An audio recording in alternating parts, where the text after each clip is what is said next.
So i-install natin yung isang yung base mount nung ating bagong E1 Pro. I-install natin dito sa likod. Ito ikakabit natin yung electrostatic. So wala akong paglalagyan ng phone. Hindi ko pwede siyang isabit so hindi natin makikita. So ayan. So ayan, na-install na natin yung yung base mount. Ayan.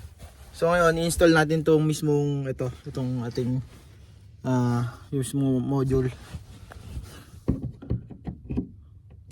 So ganun magiging itsura niya mga lodi. Ayan. So i-ano lang natin. Ayan.